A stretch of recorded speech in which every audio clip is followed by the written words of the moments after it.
Hello friends, आज हम आपको बताएंगे main programming for the multi function energy meter Snyder Kanjar EM6436H। इस पर लिखा हुआ है, हम देख सकते हैं यहाँ पर। हम आपको इसकी प्रोग्रामिंग के बारे में आज बताने जा रहे हैं कि कैसे इसका CTPT प्रोग्राम होगा और कैसे अगर इसको एनर्जी मॉनिटरिंग सिस्टम पर इसका डाटा लेना है तो इसको प्रोग्राम कैसे करेंगे। तो ये डिस्प्ले आपके सामने रहेगा। जब ये डिस्प्ले आपके सामने रहेगा तो ये की में से आपको की यूज करना है। अभी हम देखेंगे ये लेफ़्ट की है, ये डाउन की है, ये अप की है, ये राइट की है। हम इसको राइट की बोल सकते हैं और एंटर भी बोल सकते हैं, बिकॉज आप देखेंगे इस पे दोनों सिंबल इस पे बने हुए हैं। सो आइए चलते हैं और बताते हैं हम आपको कि इसकी प्रोग्रामिंग कैसे की जाएगी। तो सबसे पहले इस की को हमको एक बार दबाना है। जब हम एक बार दबाएंगे तो ये RMS हमारे सामने आएगा। उसके बाद हम डाउन की दबाएंगे और डाउन की दबाने के बाद ये ऑप्शन हमें यहाँ पर दिखाई देगा।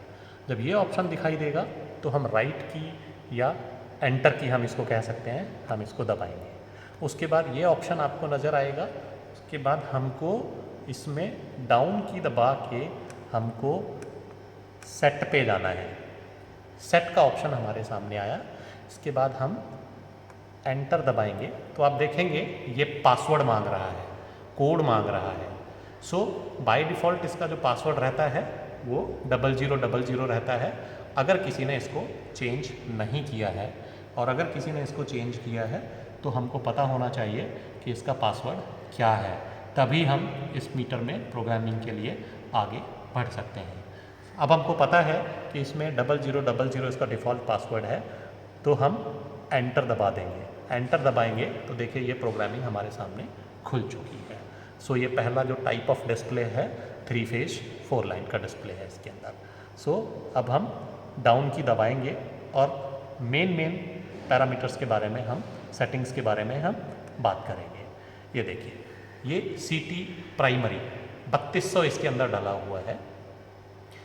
अगर इसको हमको चेंज करना है तो उसके लिए क्या करना है। मान लीजिए इसको हमको 4000 करना है। इसको 4000 करने के लिए हम इसको एंटर दबाएंगे। जब हम इसको एंटर दबाएंगे तो आप देखेंगे कि नीचे 3200 का पहला जीरो ब्लिंक करना शुरू कर दिया है।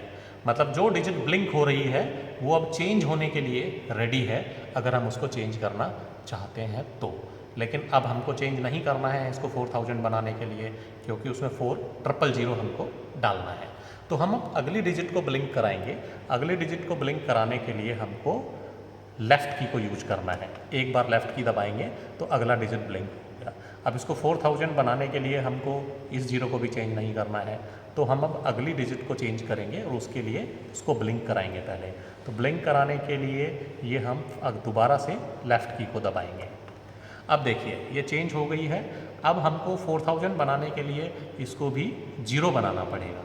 तो जीरो बनाने के लिए हम अप या डाउन कोई भी की हम यूज कर सकते हैं। हम डाउन की यूज कर रहे हैं तो ये अभी 3000 हो गया है, लेकिन हमको इसको 4000 बनाना है तो अब 3 को ब्लिंक कराना पड़ेगा।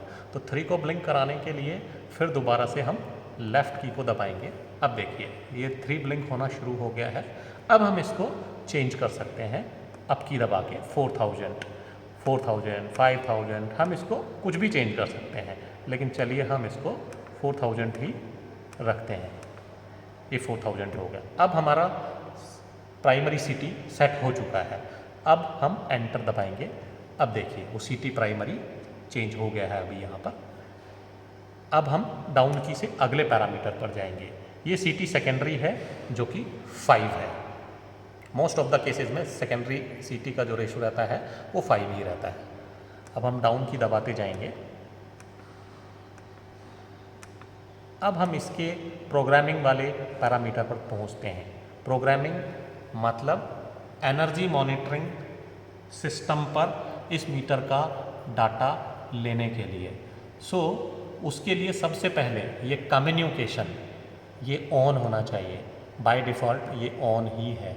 अगर ये ऑन नहीं है तो हम एंटर की दबाएंगे, यहाँ ऑन और ऑफ का ऑप्शन मिलेगा, लेकिन हमको ऑन ही रखना है तो हम इसको ऑन पर ही रखेंगे इसको। तो ये ऑन होना चाहिए, अगर कम्युनिकेशन ऑन नहीं है तो आपका डाटा एनर्जी मॉनिटरिंग सिस्टम पे नहीं जाएगा। ये इसका आईडी है, देखिए ये बाय डिफ़ॉल्ट आईडी इसका 001 है। ये आईडी क्या होना चाहिए वो आपको एनर्जी मॉनिटरिंग सर्विस प्रोवाइडर के द्वारा आपको बताया जाएगा। वो जो आईडी बोलेंगे वो आईडी मीटर के अंदर डालना है। पर ध्यान रहे जितने भी मीटर लगे हैं एक आईओटी डिवाइस पर ऑनलाइन एनर्जी मॉनिटरिंग सिस्टम के लिए, उसमें हर मीटर का आईडी बिल्कुल अलग होना चाहिए। कौन से मीटर का क्या आईडी होगा वो आपको energy monitoring system service provider के द्वारा ही आपको बताया जाएगा। मान लीजिए हमारे इस केस में हमें आईडी बोला है कि 56 रखना है हमको 056। तो आइए हम आपको बताते हैं कि कैसे इसको 056 इसको हम बनाएंगे। तो उसके बाद हम फिर एंटर दबाएंगे। एंटर दबाएंगे तो अब आप देखेंगे कि 001 हमें दिख रहा है और 1 ब्लिंक कर रहा है, मतलब जो डिजिट ब्लिंक कर रही है वो चेंज होने के लिए रेडी है। अब हमने अगर इसको 0056 करना है तो अब इसको 6 बनाना है हमको। तो अब ये ब्लिंक कर रही है तो हम अप की से या डाउन की से इसको 6 बना सकते हैं। ये हमने इसको 6 बनाया। अब हमें अगली डिजिट को 5 बनाना है, लेकिन 5 बनाने के लिए उस डिजिट का पहले ब्लिंक होना ज़रूरी है, मतलब अगली डिजिट ब्लिंक करेगी तभी वो चेंज होगी। तो उसके लिए लेफ़्ट की को हम दबाएंगे तो अगली डिजिट ने ब्लिंक करना शुरू कर दिया है। अब ये डिजिट चेंज होने के लिए तैयार है। अब हम इसको 5 बना देते हैं। डाउन की या अप की कोई भी की यूज कर सकते हैं आप। देखिए अब ये 056 बन चुका है, लेकिन अभी प्रोसेस पूरा नहीं हुआ है। अब हम इसको एंटर दबाएंगे तो ये 056 आईडी बन चुकी है। तो ध्यान रहे फ्रेंड्स, मैं अगेन बता रहा हूँ आपको, हर मीटर का आईडी अलग होना चाहिए। जितने भी मीटर एक आईओटी डिवाइस पर लगे हैं ऑनलाइन एनर्जी मॉनिटरिंग सिस्टम के लिए, हर मीटर का आईडी बिल्कुल अलग होना चाहिए। और वो आईडी क्या रहेगा वो आपको सर्विस प्रोवाइडर के थ्रू आपको बताया जाएगा। सो एक आईडी अब हमने डाल दिया है इसमें। अब आगे चलते हैं। ये देखिए ये है बड रेट। सो बड रेट इसमें 19.20 के भी यहाँ पर इंडिकेट हो रहा है। तो ये 19.20 के है। मान लीजिए सर्विस प्रोवाइडर ने बोला है कि आपको बड रेट 9600 रखना है, मतलब अब हम इसको चेंज करना पड़ेगा। चेंज करने के लिए हम फिर से एंटर बटन दबाएंगे, मतलब जो चीज़ ब्लिंक कर रही है वो चेंज होने के लिए रेडी है। अब हम डाउन की या अप की से इसको चेंज करेंगे और ये देखिए इसके अंदर 9600 आ चुका है। अगर नहीं आता है तो आपको इसको तब तक इसको दबाना है डाउन की या अप की को जब तक आपके सामने 9600 नहीं आ जाए। मतलब अब ये चेंज हो चुका है, बस हमको एंटर की दबाना है। देखिए बड रेट आपके सामने चेंज हो चुकी है 9600। अब आगे चलते हैं। ये देखिए पेयरिटी। अब इसमें बाय डिफ़ॉल्ट जो पेयरिटी है वो इवन डाला हुआ है। ये भी आपको सर्विस प्रोवाइडर के थ्रू बताया जाएगा कि पेयरिटी आपको क्या रखना है, इवन रखना है, ओड रखना है या नन रखना है। आप देखेंगे, लेट्स से इसको चेंज करते हैं। मान लीजिए सर्विस प्रोवाइडर ने बोला है कि हमको पेयरिटी नन रखना है, तो हम इसको एंटर दबाएंगे और अब इसमें ऑप्शन है, मतलब ये पेयरिटी चेंज होने के लिए रेडी है। क्या क्या ऑप्शन है अब देखते हैं हम इसको। इसमें नन का ऑप्शन है, इसके अंदर ओड का ऑप्शन है, इसके अंदर इवन का ऑप्शन है। मान लीजिए हमको नन रखना है तो हम नन पे इसको ब्लिंक कराएंगे और उसके बाद एंटर की हम दबा देंगे। तो पेयरिटी इसके अंदर नन हो चुका है इसके अंदर। तो फ्रेंड्स अगेन मैं एक बार वापस जाके आपको रिपीट करता हूँ। अभी देखेंगे हम इसको।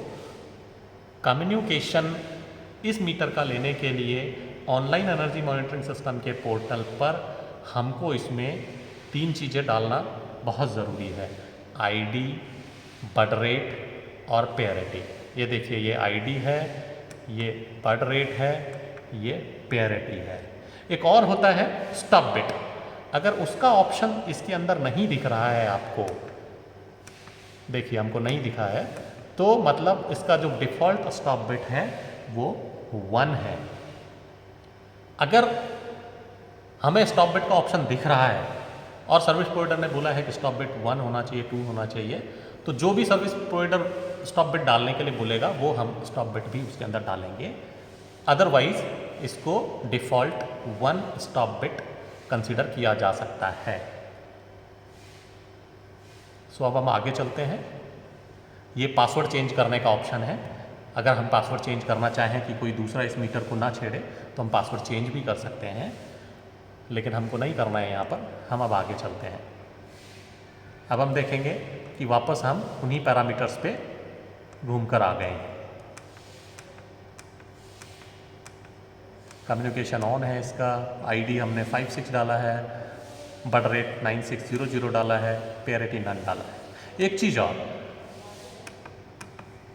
ये आईडी है, ये सब मीटर का अलग अलग होना चाहिए। लेट्स से अगर आपके 10 मीटर एक IoT डिवाइस पर जुड़े हुए हैं तो आईडी सबका अलग अलग रहेगा, लेकिन ये बर्ड रेट एंड पेयरिटी सारे मीटर का एक ही रहेगा, वो अलग अलग नहीं हो सकता। अगर आपने अलग अलग किया तो वो कम्युनिकेट नहीं करेगा। इस बात का आपको ज़रूर ध्यान रखना है और कम्युनिकेशन भी आपको ऑन रखना है।